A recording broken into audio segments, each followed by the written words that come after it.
Hello, ઇલાસ કિચનમાં બધાને મારા જય શ્રી કૃષ્ણ છે. તો આજની મારી રેસીપી છે મેથીના ગરમા ગરમ ગોટા.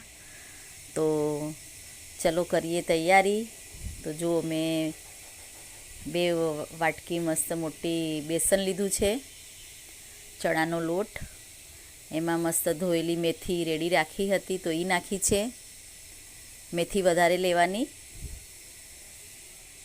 હવે એમાં આપણે મસાલા કરશું. તો આ જુઓ, અદરક અને લીલા મરચાંની પેસ્ટ છે, ને એમાં આપણે હવે બધા મસાલા કરશું. તો હવે આ અદરક મરચીની પેસ્ટ આવી ગઈ છે. એમાં હવે આપણે અજમો લેશું, હિંગ નાખશું, વરિયાળી નાખશું, લીંબુ, સાકર, મીઠું, આ બધા આપણે મસાલા આમાં કરી લેશું. તો જો હવે આ અજમો નાખ્યો. હવે નાખશું વરિયાળી,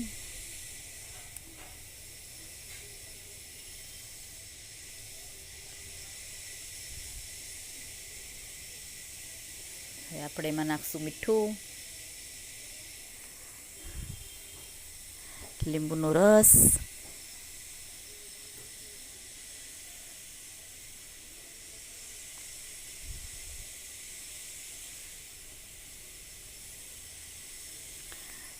બે ચમચી સાકર નાખશું.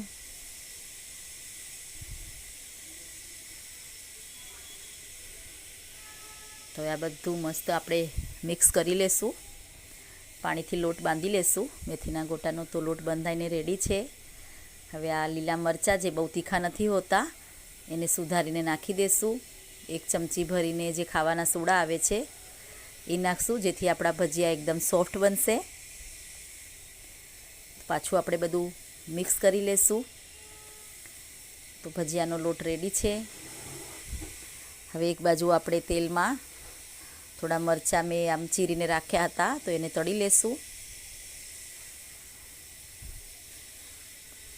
તો જુઓ, મરચાં એકદમ આપણા તળાઈને રેડી થઈ ગયા છે. તો એને એક પ્લેટમાં કાઢી લેશું.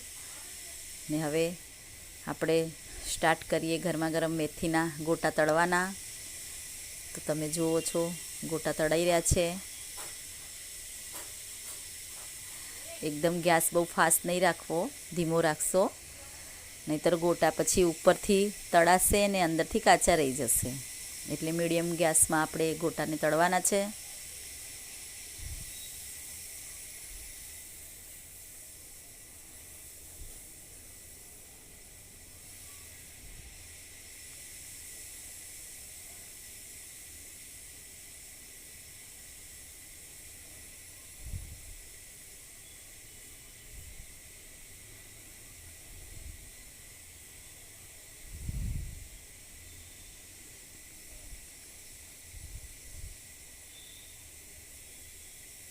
તો જો આપણા ગોટા હવે તળાઈને રેડી છે. તો એને એક બીજી પ્લેટ લેશું. એમાં ગરમા ગરમ ગોટા કાઢી લેશું બીજી ડીશમાં. તો જુઓ, ગોટા આપણા રેડી છે.